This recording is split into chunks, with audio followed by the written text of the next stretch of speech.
مسلم league نون اور Peoples party اور P T I تینوں جماعتوں کے اندر آپ دیکھیں تو آپ 15 لوگ ایسے نہیں ڈھونڈ سکتے جو کابینہ کے ممبر ہونے کے مستحق ہوں۔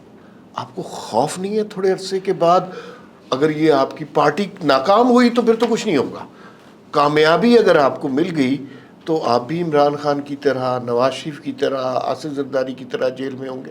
اگر ہم آئیں گے تو ہم آپ کے ووٹوں سے آئیں گے، عوام کے ووٹ سے آئیں گے، ہم کسی سے ڈیل کر کے نہیں آئیں گے۔ شہباز شریف صاحب کا فون آیا آپ کو پرسنل نمبر پہ، ان کے پرسنل نمبر سے، اور وہ کہیں مفتاح بھائی جو ہوا سو ہوا، چھوڑیں بھول جائیں، ہمارے پرانے مراسم ہیں، آئیں حکومت جوائن کریں، چھوڑیں، کر لیں گے؟ کہ ہمارے سیاستدانوں کو دو چیزیں ایک ساتھ چاہیے، ان کو گندم کی قیمت مہنگی چاہیے تاکہ ہمارے کسان جو ہے وہ مہنگا گندم بیچیں، اور ان کو آٹے کی قیمت کم چاہیے تاکہ لوگوں کو سستا آٹا ملے اور سستی روٹی ملے۔ یہ دونوں ایک ساتھ ہو نہیں سکتا۔ اچھا، شہباز شریف صاحب کی حکومت کتنا عرصہ چلے گی آپ کے خیال میں؟ نظر آ رہی ہے آپ کو چلتی ہوئی؟ سر مجھے نہیں لگتا کہ بہت عرصے تک رہیں گی، اور یہ چھوٹے چھوٹے پیبند لگا کے چل رہے ہیں۔ پاکستان کی نظام حکمرانی کمپلیٹلی فیل ہو چکی ہے۔ میں سمجھتا ہوں کہ مسلم لیگ نے آج وہ مورل کلیئرٹی کھو دی ہے۔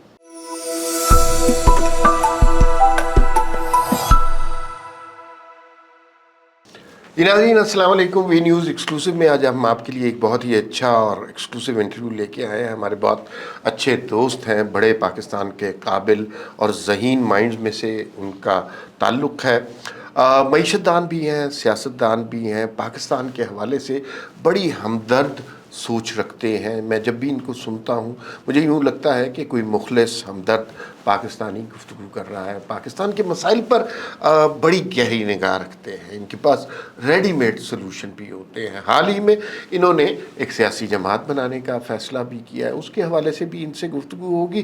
میرے ساتھ مل کر استقبال کیجیے، آج ہمارے مہمان ہیں مفتاح اسماعیل صاحب۔ بہت بہت شکریہ آپ ہمارے پروگرام میں تشریف لائے۔ سابق وزیر خزانہ بھی ہیں۔ پہلے تو یہ بتائیے کہ اتنی بے تحاشا سیاسی جماعتیں ہیں، ایک اور سیاسی جماعت بن جائے گی تو کیا فرق پڑے گا؟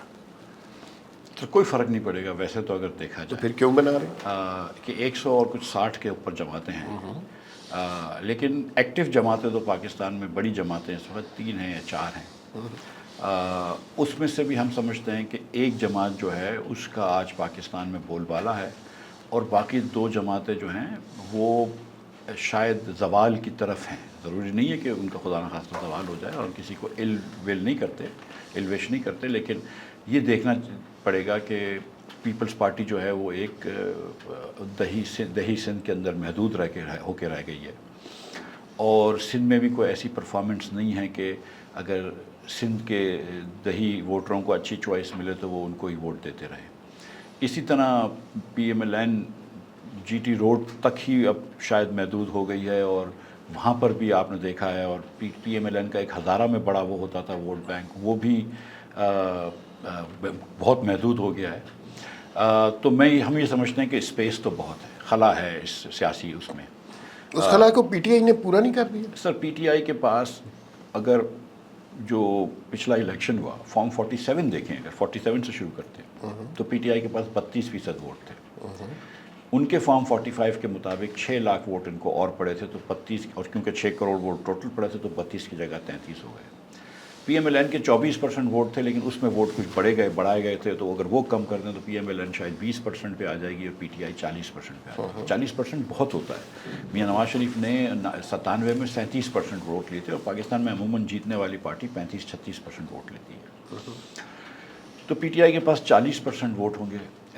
M Q M Peoples Party, M Q M اور پیپلز پارٹی کو ملا کر بھی 40% نہیں ہوتے، تو 80 یہ ہو گئے، تو پھر آپ کے پاس باقی 20% بچتے ہیں مثال کے طور پہ۔ اور لیکن اس میں اوبیسلی ریجنل پارٹیز ہوتی ہیں، ٹی ایل پی ہے، جماعت اسلامی ہے، جے یو آئی ہے، وغیرہ وغیرہ۔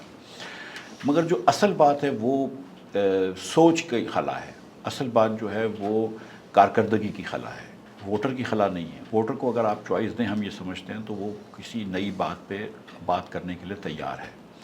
ہم نے جو سروے کروائے ہیں، جو ووٹروں سے گفتگو کری ہے، تو وہ اپنی جماعتوں سے بھی خوش نہیں ہیں۔ مسلم لیگ نون اور پیپلز پارٹی اور پی ٹی آئی تینوں جماعتوں کے اندر آپ دیکھیں تو آپ 15 لوگ ایسے نہیں ڈھونڈ سکتے جو کابینہ کے ممبر ہونے کے مستحق ہوں۔ یعنی کہ کارکردگی کے لحاظ سے، پڑھائی کے لحاظ سے، سوچ کے لحاظ سے، تجربے کے یہ لحاظ فیصلہ آپ کو کرنا ہے یا ووٹر نے کرنا ہے؟ ہم نے ووٹر کو کرنے کا فیصلہ کرنے کی ظاہر ہے کہ ہم اس بات کو مانتے ہیں. تو یہ ہم اپنا جب لے کر جائیں گے، اگر ہم اپنی ایک ٹیم لے کر جائیں گے تو پھر یہ ووٹر ڈیسائیڈ کرے گا کہ کس کو آنا ہے. ایک تصور یہ بھی پایا جا رہا ہے کہ آپ کو عمران خان کے متبادل کے طور پر پچ کیا جا رہا ہے آپ کی جماعت کو. Is that correct? سر دیکھیں، پاکستان میں تو کوئی بھی ایکٹیویٹی ہوتی ہے، سیاسی ہو یا غیر سیاسی ایکٹیویٹی ہو، پیچھے کوئی نہ کوئی سمجھتا ہے کہ کسی کا ہاتھ ہے. آپ کوئی جرنلسٹ بھی کوئی بات کرتا ہے تو بولتے ہیں یا لفافہ ہے یا فوج ہے یا پتہ نہیں کیا ہے. تو ظاہر ہے کہ ہم پہ سب سے پہلے یہ لیبل ہے. لیکن میں نے اخبار میں لکھا تھا مضمون، تو میں نے اس پہ پہلی بات کی تھی کہ ہم جب اگر آئیں گے الیکشنز میں کبھی، ضروری نہیں ہے کہ ہم پاور میں آئیں، اور کوئی ایسا ہمیں اتنا زیادہ شوق نہیں ہے. اگر ہم آئیں گے تو ہم آپ کے ووٹوں سے آئیں گے، عوام کے ووٹ سے آئیں گے. ہم کسی سے ڈیل کر کے نہیں آئیں گے. اور جہاں پہ ہاتھ تھا عمران کے متبادل کھڑے کرنے کا، وہ تو ہم ہاتھ چھوڑ کے آئے ہیں. آج شاہد عباسی اور مجھے وزارت لینا تو اتنی بڑی بات نہیں تھی نا. تو ہم تو وہ سب چیزیں چھوڑ کے آئے ہیں. ہم یہ سمجھتے ہیں کہ پاکستان کی سیاست کو جب تک آپ آرگینکلی نہیں جانے دیں گے آگے، جب تک آپ ووٹر کے اوپر ٹرسٹ نہیں کریں گے 2-3 ووٹنگ سائیکل تک، جب تک پاکستان کے اندر سیاست ٹھیک نہیں ہوگی. اور اگر سیاست ٹھیک نہیں ہوگی تو معاشرے کے دوسرے مسائل جو ہیں وہ ٹھیک نہیں ہو سکتے. آج آپ دیکھیں کہ ہمارا نظام حکمرانی پاکستان کا، میں سمجھتا ہوں کہ دنیا کا ابتر ترین ہوگا. میں نہیں سمجھتا کہ اس نظام حکمرانی نے 75 سال میں پاکستانی عوام کو کچھ بھی دیا ہو، جس کو انگریزی میں کہتے ہیں نا کہ وی اور آور گورننس سسٹم اور our elites have failed the people of Pakistan. ٹھیک ہے، بالکل صحیح. ہمارا لیڈ فیل ہو گیا 75 سال میں، ہم نے کچھ بھی نہیں کیا، ہمارا نظام برباد، سب کچھ. لیکن 3 لوگ ہیں جو 2018 میں بھی ہارے، 2024 میں بھی ہارے. وہ کیا سلوشن پیش کر رہے ہیں؟ 2024 میں تو میں نے اور شاہد بھائی نے الیکشن نہیں لڑا تھا. مصطفیٰ کی سوچ ہم سے تھوڑی سی مختلف تھی تو انہوں نے الیکشن لڑا تھا. تو ٹھیک ہے، ہماری سوچ تھوڑی سی مختلف ہے. ہم نے ری امیجننگ ساتھ کیا تھا. ہم مصطفیٰ بھی یہ سمجھتے ہیں کہ سیاست میں پاکستان میں بڑا مسئلہ ہے، ہم بھی سمجھتے ہیں، لیکن اپنی اپنی سوچ ہے، اس کے حساب سے چل رہے ہیں. میں بالکل صحیح بات ہے کہ مسلم لیگ کے ٹکٹ پہ 18 میں الیکشن ہارا تھا. شاہد بھائی بھی مری سے ہار گئے تھے. شاہد بھائی کے ہارنے میں اتنی سی گزارش میں ضرور کر سکتا ہوں کہ 36,000 ووٹ جو تھے وہ کسی اور نے ڈالے تھے جو ووٹر نہیں تھے. لیکن دیکھیں، ہار جیت تو ہوتی ہے، اور ہم یہ بات بھی سمجھتے ہیں کہ عزت سے ہارنا جو ہے وہ بہتر ہے. میں سمجھتا ہوں کہ میں بلدیہ کے الیکشن کراچی میں نون کی ٹکٹ پہ جیتا تھا، وہ میاں نواز شریف کے ووٹ تھے. لیکن یہ بھی ہم جانتے ہیں کہ میاں نواز شریف بھی مانسیرا سے ہار گئے، اور بہت سارے لوگ لاہور سے آواز اٹھاتے ہیں کہ وہ پتہ نہیں کس طرح جیتے ہیں. ہمارے جو اسلام آباد کے مسلم لیگ کے جو جیتنے والے امیدوار ہیں وہ ڈیلے کروا رہے ہیں، ٹرائبونل میں خود موجود نہیں ہوتے. تو ہار تو ہم اکیلے نہیں ہارے ہیں، بہت سارے لوگ آئے ہیں. ہم صرف یہ کہ جب ہارے ہیں تو عزت سے ہارے. اچھا مفتاح بھائی، تھوڑا سا آپ کو خوف زدہ نہیں ہے؟ پاکستان میں ساری سیاسی جماعتیں ایک نظریے سے وجود میں آئیں. پیپلز پارٹی بھی دیکھ لیں، نون لیگ بھی دیکھ لیں، پی ٹی آئی بھی بڑے اچھے نعروں کے ساتھ. سب کا انجام جیل، عقوبت، پھانسی، سزائیں، یہ ہوا. آپ کو خوف نہیں ہے تھوڑے عرصے کے بعد اگر یہ آپ کی پارٹی ناکام ہوئی تو پھر تو کچھ نہیں ہوگا، کامیابی اگر آپ کو مل گئی تو آپ بھی عمران خان کی طرح، نواز شریف کی طرح، آصف زرداری کی طرح جیل میں ہوں گے، یا شاہد عباسی کی طرح جیل میں ہوں گے؟ دیکھیں، پاکستان کی یہ بڑی سیڈ تاریخ ہے، افسوسناک تاریخ ہے کہ ہر وزیر اعظم تقریباً جو ہے وہ جیل میں گیا ہے. جو جیل میں نہیں گیا وہ مارا گیا ہے، چاہے وہ، اور ہم نے یہ شروع کر دیا تھا خان لیاقت علی خان صاحب کے زمانے سے. شاہد عباسی صاحب مشرف صاحب کے زمانے میں بھی جیل میں گئے تھے، پھر عمران خان صاحب کے زمانے میں بھی جیل میں گئے. میں بھی کچھ عرصہ جیل میں گیا. اور مجھے تو نیب والوں نے میرے دوست کو کہا تھا کہ مفتاح کو بولو یا میاں صاحب کے خلاف یا شاہد کے خلاف بیان دے دے. شاہد بھائی نے تو مجھے خط لکھے تھے وہاں سے جیل سے کہ یار میرے خلاف بیان دے کے اپنے آپ کو بچا لے. تو اتنا جیل سے پریشان نہیں ہونا چاہیے. دیکھیں عمار بھائی، میں اور شاہد بہت پریولیجڈ ہیں. شاید وزیر اعظم بن چکے ہیں، میں وزیر خزانہ رہ چکا ہوں 2 مرتبہ. اللہ تعالیٰ نے اور دیگر وسائل دیے، بڑے اچھے دوست دیے، عزت دی ہے پاکستان بھر میں. دنیا بھر میں ہم کو جو عزت ملی ہے وہ صرف پاکستان کی وجہ سے ملی ہے. اگر میں اور شاہد جیسے پاکستانی جس کو پاکستان نے اتنا کچھ دیا ہے، اگر ہم بھی اپنے ملک کے لیے نہیں کریں گے تو کوئی باہر سے آ کے کرے گا پھر کیا؟ صحیح. تو یہ ہم سمجھتے ہیں کہ یہ ہمارا اس ملک کے اوپر، اس ملک کا ہم پہ قرض ہے کہ ہم اس ملک کی بات کریں. ہم بھی ایک نئے ایجنڈے سے لے کر جا رہے ہیں جو کہ جس کے اندر ہم یہ سمجھتے ہیں کہ ہر پاکستانی کو، جو اس ملک میں 2 غلطیاں میں آپ کو بتا دوں، ہر پاکستانی کو معاشی اپرچونٹی، اکنامک اپرچونٹی دینی چاہیے کہ آپ آگے بڑھ سکیں. ہم وہ نہیں دے رہے ہیں. اور دنیا کی کوئی اکنامک پالیسی ایسی نہیں ہے. ہم بات کر رہے ہیں، ابھی بجٹ آئے گا، کہ جس کے تحت پاکستان ترقی کر سکے. اگر 78% پاکستانی 10 سال کے بچے 2 جملے کسی زبان میں، چاہے وہ اردو ہو، سندھی ہو، جو زبان اس کو پڑھائی گئی ہے، وہ 2 جملے اگر 10 سال کا 78% بچے نہیں پڑھ سکے، وہ ملک ترقی نہیں کر سکتا. اگر آپ کے بچے جو ہیں ان کو ہم نے جہالت سے آزادی نہیں دی ہے، بھوک اور پیاس سے آزادی نہیں دی ہے، ان کو ہم نے بیماری سے آزادی نہیں دی، تو ملک کیسے آگے بڑھے گا؟ مفتاح بھائی، مسئلہ یہ ہے کہ یہ باتیں بالکل درست ہیں. یہ باتیں ہم نے سیاستدانوں سے سینکڑوں دفعہ سنی ہیں. عمران خان صاحب بھی یہی بات کرتے تھے، مریم نواز بھی یہی بات کرتی ہیں، نواز شریف بھی یہی بات کرتے تھے، اور بھٹو صاحب بھی یقیناً یہی بات کرتے ہوں گے. مسئلہ تو امپلیمنٹیشن کے حوالے سے آتا ہے. اکانومی پہ آپ سے بہت سی باتیں کرنی ہے. ایک سوال آپ کے نون لیگ کے ریلیشن شپ کے حوالے سے بہت امپورٹنٹ ہے. مصطفیٰ نواز کھوکھر بہت امپورٹنٹ آدمی ہیں آپ کے ٹرائکا کے، اور مصطفیٰ نواز کھوکھر نہ ہوتے اگر بلاول بھٹو کا ساتھ نہ ہوتا، مفتاح اسماعیل نہ ہوتے اگر شہباز شریف کا ساتھ نہ ہوتا، شاہد خاقان عباسی نہ ہوتے اگر نواز شریف کا ساتھ نہیں ہوتا. تو آپ تینوں اپنے ہی محسنوں کی سب سے زیادہ برائیاں کرتے ہیں. یہ کوئی اچھی بات تو نہیں ہے. اگر خدا نخواستہ کوئی برائی کرتے ہوں تو بہت بری بات ہے. لیکن کبھی میرا اللہ کی مہربانی سے، اور شاہد بھائی کا اور مصطفیٰ کا، کبھی کوئی کلپ اللہ کی مہربانی سے نہیں ملے گا جس میں ہم نے خدا نخواستہ کبھی میاں نواز شریف کی برائی کری ہو، یا شہباز شریف کی برائی کری ہو، یا بلاول بھٹو کی برائی کری ہو. اور میں تو بلاول بھٹو صاحب کی پارٹی میں نہیں رہا ہوں، میں ان کی پھر بھی برائی نہیں کرتا ہوں، اور پھر بھی کوئی میں احسان نہیں کرتا ہوں. دیکھیں، ہم نہیں سمجھتے کہ ہماری سیاست یہ ہونی چاہیے کہ ہم کسی کو چور بولیں، کسی کو برا بولیں. یہ فیصلے اللہ کے پاس اور عوام کے پاس ہیں، وہ خود کر لیں گے فیصلے. ہمیں یہ بولنے کی ضرورت نہیں ہے. ہم تو ہمیشہ کہتے ہیں کہ ہم نے تو کبھی بھی نہیں دیکھا اس قسم کی باتیں جو لوگوں کے، ہمارے میاں صاحبان کے بارے میں ہوتی ہیں کہ یہ چوری، وہ چوری. یہ سب میں تو اس میں بہت سارے باتیں کرتا ہوں کہ یہ بات درست نہیں ہے. تو اور یہ جو رشوت کی بات میاں صاحب کے خلاف کرتے ہیں، میں کہتا ہوں ہو ہی نہیں سکتا. جو نہ صرف کہ میں نے کبھی نہیں دیکھا، لیکن پہلے بھی مجھے لگتا ہے کہ جس نواز شریف کو میں جانتا ہوں ہو ہی نہیں سکتا. لیکن ہماری سیاسی راہیں جدا ہیں. اور ایک بات یہ سمجھنی چاہیے ہمارے دوستوں کو کہ ہماری لائلٹی جو ہے وہ اس ملک کے ساتھ ہے، کسی فرد واحد کے ساتھ نہیں ہے.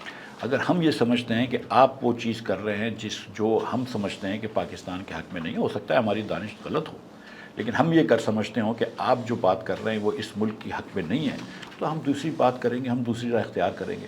ہم سمجھتے ہیں کہ جو مسلم لیگ نے چناؤ کیا ہے سیاست کا، جو مسلم لیگ آج سیاست کر رہی ہے، جو مورل کلیئرٹی نواز شریف کے پاس تھی 2008 کے بعد کہ ہم ایک سویلین سپریمیسی کی طرف جائیں گے، ہم ایک ووٹ کو عزت دو کی طرف جائیں گے، ہم سیاسی لیڈران کو مخالف سمجھیں گے، دشمن نہیں سمجھیں گے، ہم کچھ ڈیکورم کے ساتھ، کچھ پرنسپلز کے ساتھ آگے بڑھیں گے. میں سمجھتا ہوں کہ مسلم لیگ نے آج وہ مورل کلیئرٹی کھو دی ہے. نہیں، یہ بڑا امپورٹنٹ بات ہے کہ نواز شریف نے تو گجرانوالہ کے جلسے میں نام بھی لیے تھے، اب وہ نہیں لے رہے تو آپ کو ان سے اختلاف ہے، تو آپ اب جرنیلوں کے نام لیا کریں گے، آپ اس طرح کی اینٹی اسٹیبلشمنٹ کیمپین کریں گے. وہ تو عمران خان بھی کر رہے ہیں.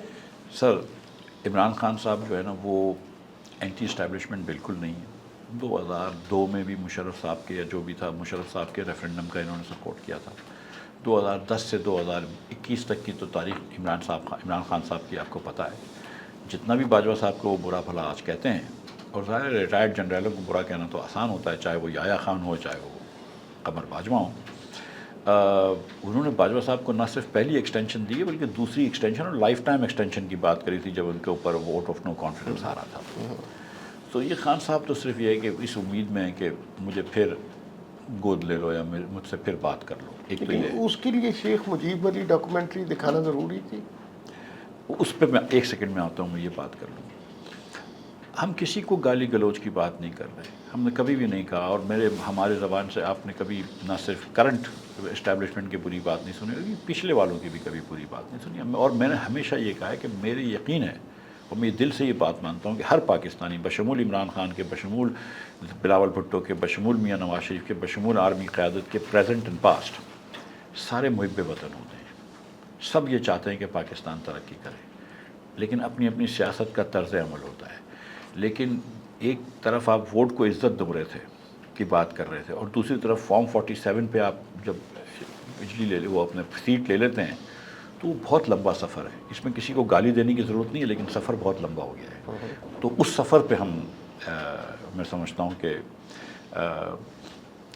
عوام کو بھی میرے خیال سے اس پہ کچھ اچھا وہ سوال، عمران خان نے جو ڈاکومنٹری چلائی اس پہ آپ کے کیا؟ سر میں ٹویٹ بھی کر چکا ہوں اس پہ کہ 2016 میں نعیم الحق صاحب نے، عمران خان صاحب کے آلٹر ایگو تھے، چیف آف اسٹاف تھے، بیسٹ فرینڈ تھے، جی انہوں نے پی ٹی آئی کے اکاؤنٹ سے یہ ٹویٹ ہوا تھا کہ نعیم الحق کہتے ہیں کہ میاں نواز شریف جو ہیں وہ غدار ہیں، ٹھیک ہے، اور تواتر سے میاں نواز شریف کو غداری کا لقب دیتے تھے پی ٹی آئی کے لیڈران، اور وہ اس لیے دیتے تھے کہ 2016 میں، اور ان کو مجیب الرحمان سے ایکویٹ بھی کرتے تھے کہ مجیب کی طرح، کیونکہ 2016 میں نواز شریف پاپولر ترین لیڈر تھا، جیسے مجیب پاپولر ترین لیڈر تھا پاکستان کا، نہ صرف ایسٹ پاکستان بلکہ پاکستان کا، کیونکہ ان کی اکثریت تھی، بھٹو صاحب سے ڈبل سیٹیں تھیں ان کی تقریباً، یا 83 تھیں، وہ 160 تھیں، تو مجیب صاحب بھی پاپولر ترین لیڈر تھے اور نواز شریف بھی تھے، اس وقت انہوں نے نواز شریف کو غدار کہا، کیونکہ ان کا جو اصل مقابل تھا وہ نواز شریف تھا۔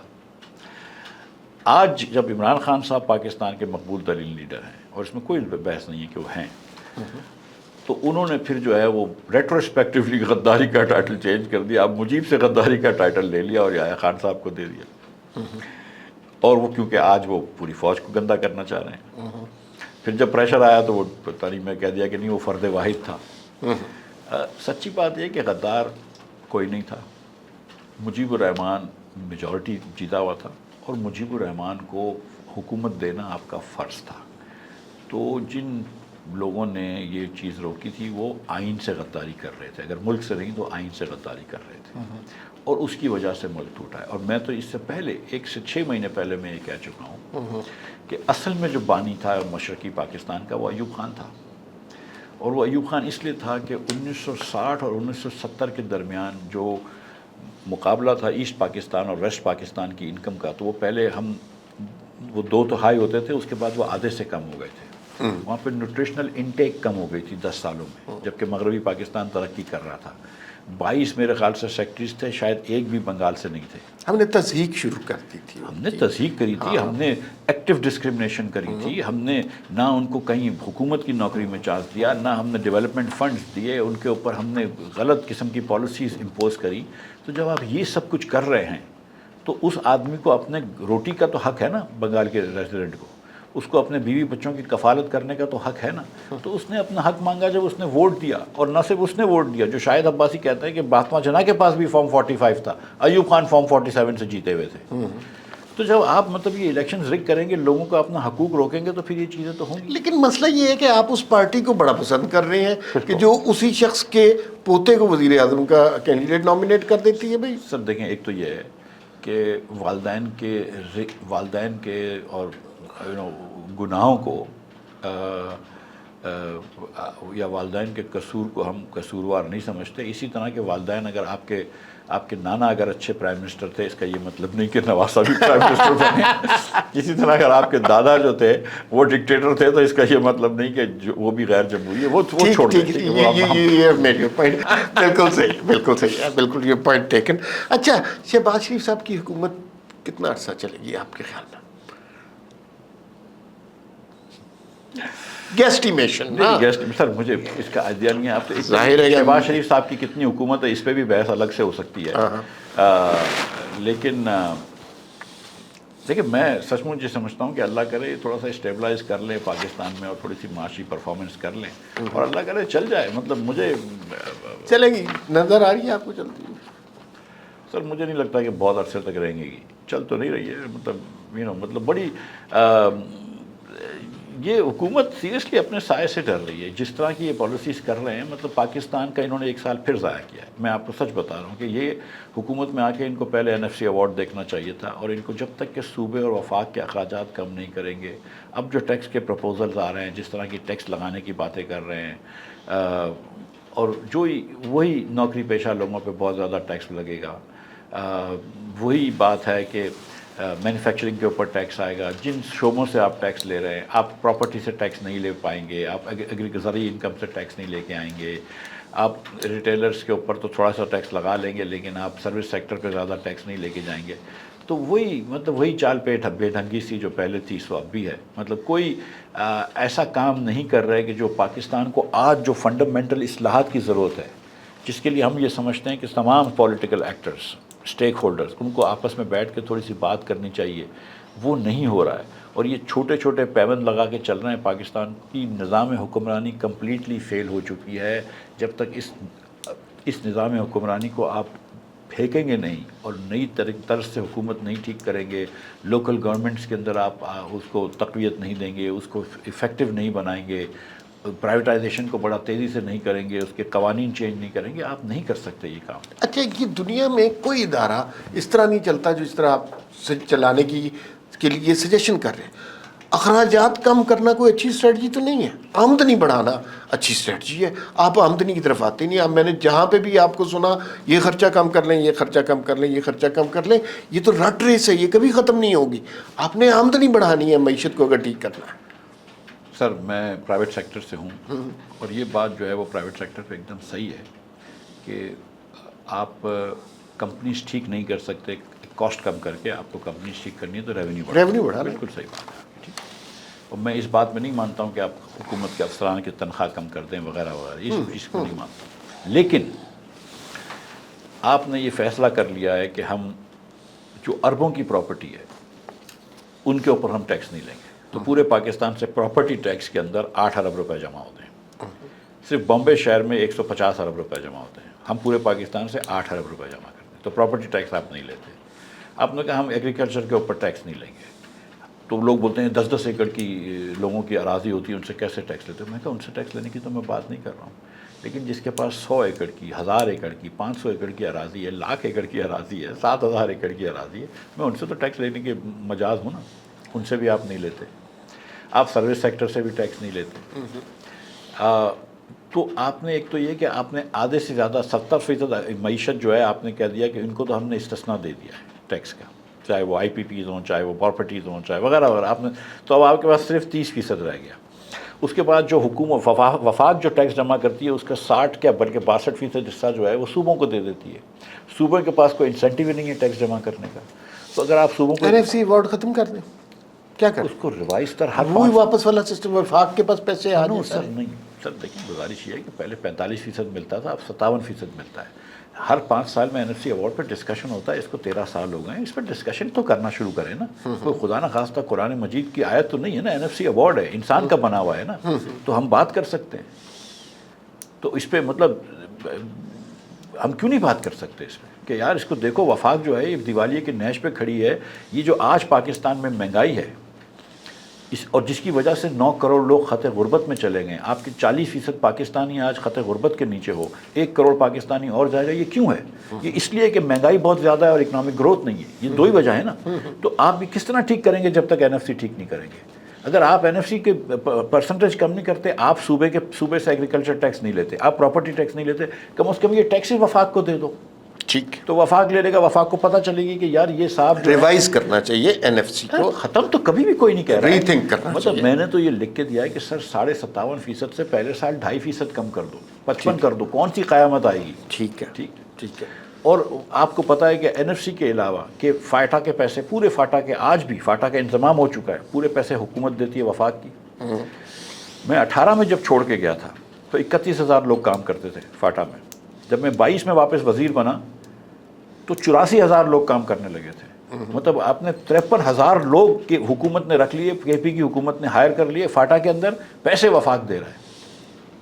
اچھا ایک بات بتائیے, جب آپ وزیر خزانہ تھے ایک دفعہ آپ کا بیان آیا کہ 1 روپے کے اندر PIA اسٹیل مل یہ پرائیویٹائز کر دینی چاہیے, ٹیکنیکلی اس سے زیادہ درست بات ہو ہی نہیں سکتی تھی. یہ بالکل صائب بات تھی, درست بات تھی, اور اگر یہ ہو جاتا پاکستان پہ بہت بڑا احسان ہوتا. اور اس کے اوپر پولیٹیکل ہنگامہ کریٹ ہوا, ایسی قیامت کریٹ ہوئی جیسے پتہ نہیں مفتاح اسماعیل نے ملک کے اثاثے بیچ دیے, غداری کر دی, پتہ نہیں کیا کچھ ہوا. اب تقریباً وہی کچھ ہو رہا ہے. تو اور یہ ہم کیوں نہیں صحیح طریقے سے کر پاتے؟ سر جو 5 سال پہلی جو بات تھی, اس کے بعد تقریباً 300-350 ارب روپیہ ہم پی آئی اے میں نقصان کر چکے ہیں. ایگزیکٹلی. اور شاید کوئی 150 ارب روپے سے زیادہ جو ہے وہ ہم اسٹیل مل میں نقصان کر چکے ہیں. اور اب آپ نے جو پی آئی اے بیچی ہے, تو آپ نے جو پی آئی اے کا لون تھا اس کو ایک طرف کر دیا, کیونکہ وہ آپ بیسکلی آپ نے اس کو, میں نے کہا تھا کوئی فری میں بھی نہیں لے گا, تو فری میں بھی کوئی نہیں لے رہا, وہ آپ نے سارا قرض ہٹا دیا, اب جا کے آپ ایسیٹس بیچیں گے. چلو بیچ تو دیں, دیر آئے درست آئے, بیچ تو دیں. ایک چیز آپ کے حوالے سے نیگیٹیولی کہی جا رہی ہے, آپ ML1 کے بہت خلاف ہیں. یہ اسی طرح کی چیز کہی جا رہی ہے کہ جس طرح موٹر وے بنی اس زمانے میں, اگر آپ اس زمانے کے اخبارات اٹھا کے دیکھ لیجئے, بھرے ہوئے تھے اس بات سے کہ جی ٹی روڈ ٹھیک کر لیں, جی ٹی روڈ کے بعد ٹھیک کر لیں, موٹر وے کی کوئی ضرورت نہیں ہے.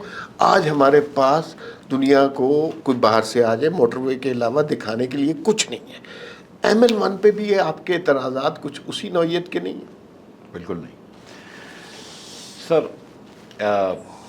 ریلوے کا سالانہ تقریباً 80 ارب روپے کا نقصان ہوتا ہے.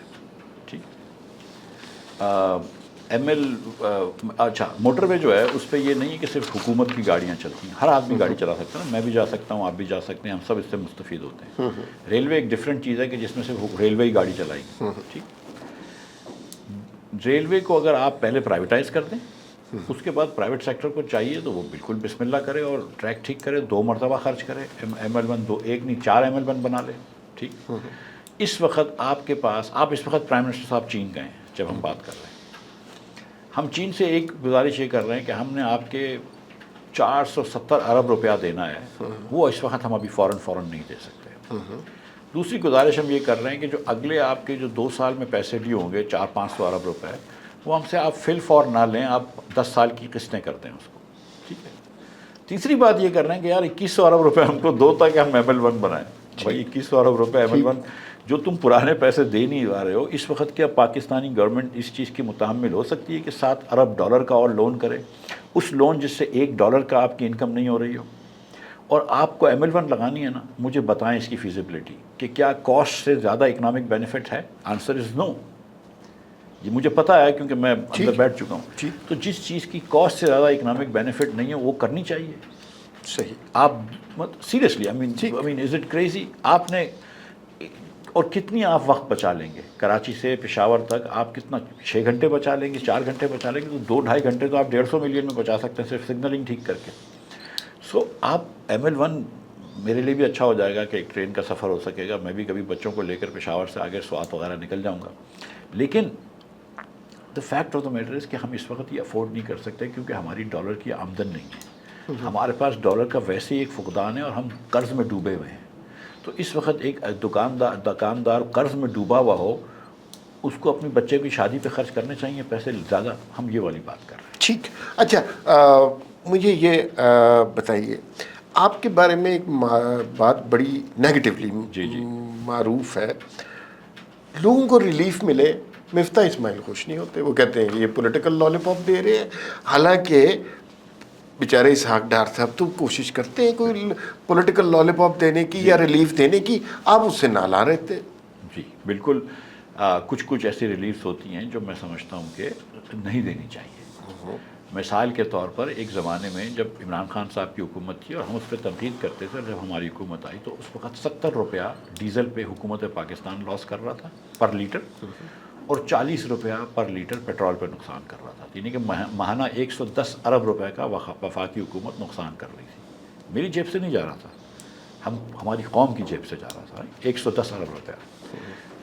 ایسے ہی ہمارے بھائیوں بہنوں کو بتا دوں کہ حکومت چلانے کا خرچہ اس وقت 40 ارب روپیہ تھا. تو پوری وفاقی حکومت چلانے کا میرا جو خرچہ تھا وہ 40 ارب روپے تھا ماہانہ، اور میں 110 ارب روپیہ خرچ کر رہا تھا جو میرے پاس نہیں تھا، قرض لے کے کر رہا تھا میں پیٹرول اور ڈیزل کی سبسڈی کا۔ اور وہ قرض کہاں سے آ رہے تھے؟ میں بینکوں سے نوٹ چھپوا رہا تھا۔ جب نوٹ چھپتے ہیں اسٹیٹ بینک سے تو اس سے مہنگائی بڑھتی ہے، تو ہمارے لوگ تیزی سے غربت میں جا رہے تھے۔ تو ایکچولی جو آپ ریلیف نہیں دے رہے تھے نا، آپ ٹھیک ہے میری لینڈ کروزر کے اندر مجھے پیٹرول تھوڑا سستا ملتا تھا، لیکن جو غریب آدمی جس کے پاس گاڑی نہیں ہے، جس کے پاس موٹر سائیکل نہیں ہے، اس کو آپ غربت میں دھکیل رہے تھے، ایک بات۔ دوسری بات، پورے پاکستان کے اندر پیٹرول پمپ والوں نے 1 لاکھ لیٹر اپنی ٹینکوں میں رکھے ہوئے تھے، اپنے ٹینکرز روکے ہوئے تھے، جو ٹرکیں، ان کو پتہ تھی کہ کسی نہ کسی دن یہ حکومت سسٹین نہیں کر سکی، 100-150 روپے بڑھنے کا، اس دن 1.5 کروڑ روپے نفع ہو جائے گا۔ ادھر آپ مطلب 1.25 کروڑ روپے کا انویسٹمنٹ کرو، 1.5 کروڑ روپے کا نفع ہے۔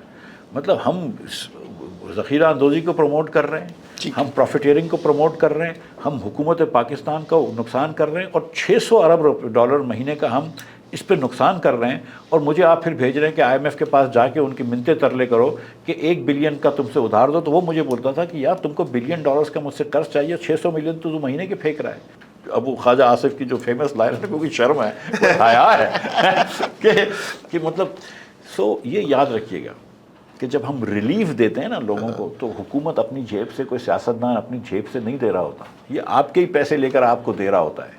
ٹھیک، وہ مطلب عمار صاحب سے پیسے لیے اور مفتاح صاحب کو دے دی، اور آپ نے کہا ہاں تمہیں ریلیف دے دی، اس کو بھی تو مارا ہے، پیسے کہاں سے آئیں؟ بجٹ میں کیا توقعات ہیں آپ کی؟ اچھا تھوڑا سا اس سوال کو میں ایلیبریٹ کر دوں، ختم کرتے ہیں اب۔ ایک تو یہ ہے کہ جب شہباز شریف صاحب کی حکومت آئی، آپ اس کو جس مرضی فارم کی کہہ دیں، لوگوں نے کہا جی کہ یہ حکومت نہیں چلے گی، مہنگائی آسمان پہ چڑھ جائے گی، اور پتہ نہیں پیٹرول 1000 روپے لیٹر ہو جائے گا، آٹا 500 روپے کلو ہو جائے گا، یہ وہ چیزیں کچھ نہ کچھ بہتر ہو رہی ہیں، چیزیں سستی ہو رہی ہیں، جس سے ہمارے معیشت کے تجزیہ کار انکلوڈنگ یو بہت زیادہ خوش نہیں نظر آ رہے۔ تو اور بجٹ کے حوالے سے بھی جو توقعات ہیں پازیٹیو ہونی چاہیے، لیکن کوئی ایسی خوش گمان لوگ نہیں ہیں۔ یہ تھوڑی سی میرے ساتھ زیادتی ہوئی ہے، آپ نے کی ہے۔ اوکے، کچھ معیشت کے تجزیہ کار خوش ضرور نہیں ہوں گے، لیکن جب آپ پچھلے سال اس ماہ 35% انفلیشن تھا، اور اس سال اس ماہ 11% انفلیشن آتا ہے، تو وہ بڑی خوشی کی بات تو ہے، صحیح، وہ ایک اچھی بات ہے۔ ٹھیک ہے۔ اور یہ کہنا کہ چلو پیٹرول سستا ہو گیا، دیگر چیزیں سستی ہو گئیں، وہ تو بین الاقوامی منڈی میں سستی ہوئی ہیں، تو اور بھی چیزیں سستی، لیکن جب 35% ہوا تھا تب بھی وہ چیزیں مہنگی ہوئی تھی نا، تو لیکن جب آپ اس کا مرید الزام حکومت کو ٹھہراتے ہیں، تو پھر اس کا آپ کو کریڈٹ تو حکومت کو دینا ہوگا۔ تو میں اس میں کوئی میری مطلب دیکھیں، میں اس ملک میں کاروبار کرتا ہوں، اس ملک میں ٹیکس بھرتا ہوں، اس ملک میں رہتا ہوں، میرے بچے اس میں رہتے ہیں، میرے سارے بھائی بہن ادھر رہتے ہیں، ٹھیک ہے۔ ہم تو خوش ہوتے ہیں نا کہ یہ ملک آگے بڑھے۔ I have a lot of stack, مطلب بہت کم سیاستدان ہوں گے جس کا اتنا اسٹیک پاکستان میں ہوگا، اور صرف پاکستان میں ہی ہوگا جتنا میرا ہے۔ تو we are very happy about this, ٹھیک ہے۔ اللہ کرے کہ مہنگائی کم ہو، کیونکہ جس تیزی سے لوگ غربت میں جا رہے تھے مہنگائی کی وجہ سے، وہ اچھا نہیں ہے ملک کے لیے۔ اور یہ مہنگائی جو ہے یہ فری میں کم نہیں ہوئی ہے، یہ بڑی محنت ہوئی ہے اس کے اوپر، بڑے لوگوں نے اس کے اوپر سیکریفائس کرنی پڑی ہے۔ پوری گاڑی کی انڈسٹری تباہ ہو گئی ہے، آج گاڑی نہیں بکتی ہے پاکستان میں، آج موٹر سائیکل اور وائٹ گڈز ہیں، جس کو کنزیومر الیکٹرانکس، واشنگ مشین ہوا، فریج ہوا، ٹی وی ہوا، ان کی سیلیں بہت کم ہو گئی ہیں۔ بہت ساری انڈسٹری جو ہے، چاہے وہ کنزیومر گڈز ہو، چاہے وہ دیگر چیزیں ہوں، اس کی انڈسٹری کم ہوئی ہے۔ بہت سارے ہمارے لوگ جو ہیں وہ بے روزگار ہوئے ہیں، شفٹیں کم ہوئی ہیں فیکٹریوں کی، کیونکہ ہم نے ڈیمانڈ ریپریس کری ہے۔ آپ 22% شرح سود لے گئے، کافی کمپنیاں بند ہوئی ہیں، یہ ساری محنت ہوئی ہے۔ حکومت نے اتنی محنت نہیں کری، اپنے اخراجات کم نہیں کرے، لیکن پھر بھی تبھی اس حکومت کے ڈیفیسٹ بڑھا ہے۔ اب 1% انٹرسٹ کم ہوتا ہے تو حکومت کو 29 ارب روپیہ مہینے کی بچت ہوتی ہے۔ تو اللہ کرے گا تو اب یہ کہ انٹرسٹ ریٹ کم ہوگا تو تھوڑی سی معیشت چلے گی، انڈسٹری چلے گی، لوگوں کو روزگار ملے گی۔ لیکن یہ جو مہنگائی کم ہوئی ہے، اس سے مطلب جو مہنگائی تھی اور جس کو کم کرنے کے لیے اسٹیٹ بینک نے ڈیمانڈ ریپریس کری ہے، وہ بڑی محنت سے ہوئی ہے، بڑے لوگوں نے سیکریفائس کیا۔ بریفلی 2-3 سوال۔ شہباز شریف صاحب کا فون آیا آپ کو پرسنل نمبر پہ، ان کے پرسنل نمبر سے، اور وہ کہیں مفتاح بھائی جو ہوا سو ہوا، چھوڑیں، بھول جائیں، ہمارے پرانے مراسم ہیں، آئیں حکومت جوائن کریں، چھوڑیں، کر لیں گے؟ سر، شہباز صاحب کو میں اپنا لیڈر سمجھتا ہوں، میں اپنا بھائی سمجھتا ہوں۔ اگر ان کا کبھی فون آئے گا تو بڑی عزت سے ان سے بات کروں گا۔ اگر وہ کبھی بلائیں گے ان کے پاس چائے کی پیالی کے لیے تو فوراً حاضر ہو جاؤں گا۔ لیکن اب ہماری سیاسی راہیں جدا ہو گئی. Imran Khan P T I join کرنے کو کہیں کسی سٹیج پہ، اور آپ کے خیال میں وہ پاپولر جماعت ہے، پی ٹی آئی جوائن کریں گے؟ نہیں. ٹھیک ہے، آخری بڑا سوال. آسان، یہ تو بڑا آسان سوال تھا. اچھا. مجھے کچھ دوستوں نے کہا بھی تھا لیکن میں نے معذرت کی ہے. آخری سوال، اور یہ شاید آپ کو بہت پولیٹیکل سوال نہیں ہے. آپ جب دفتر میں تشریف لائے تو ہمارے دفتر میں ینگ بچے ہیں، اور انہوں نے آ کے کوئی سیاسی معاشی سوال نہیں کیا.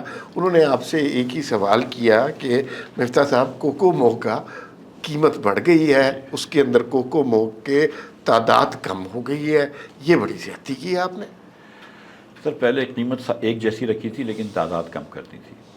اب پھر قیمت بڑھا دی اور تعداد بڑھا دی ہے. اب چکر یہ کہ دیکھیں، آپ بھی 2200 روپے کی گندم خریدتے تھے حکومت، اور حکومت نے 3900 روپے ریٹ کر دیا. حکومت نے خود 4600 روپے کی گندم بیچی تو آٹے کی قیمت آپ نے ڈبل کر دی. اب آٹے کی قیمت کم ہوئی ہے تو انشاءاللہ تعالیٰ کوکومو کی مقدار بھی بڑھ جائے گی. میں سر دیکھیں، میں تو ڈائریکٹ بزنس نہیں کرتا ہوں، میرے بیٹے بھتیجے بھتیجی وہ کام کرتے ہیں، بڑے بھائی بھی کام کرتے ہیں، تو میں تو بزنس میں شامل نہیں ہوتا. لیکن اتنا عرصہ تو مجھے پتہ ہے نا، جو ہمارے سیاستدان نہیں سمجھتا. اگر میں سیاسی بات کر لوں کہ ہمارے سیاستدانوں کو دو چیزیں ایک ساتھ چاہیے. ان کو گندم کی قیمت مہنگی چاہیے تاکہ ہمارے کسان جو ہے وہ مہنگا گندم بیچیں، اور ان کو آٹے کی قیمت کم چاہیے تاکہ لوگوں کو سستا آٹا ملے اور سستی روٹی ملے. یہ دونوں ایک ساتھ ہو نہیں سکتا. یہ ہماری ملک کا المیہ ہے کہ ہمارا سیاستدان جب گندم کی قیمت بڑھا رہا ہوتا ہے، سیٹ کر رہا ہوتا ہے، تو وہ یہ نہیں سوچتا کہ 4 مہینے بعد آٹے کی قیمت بھی بڑھ جائے گی. صحیح. تو اللہ کرے یہ کسی دن.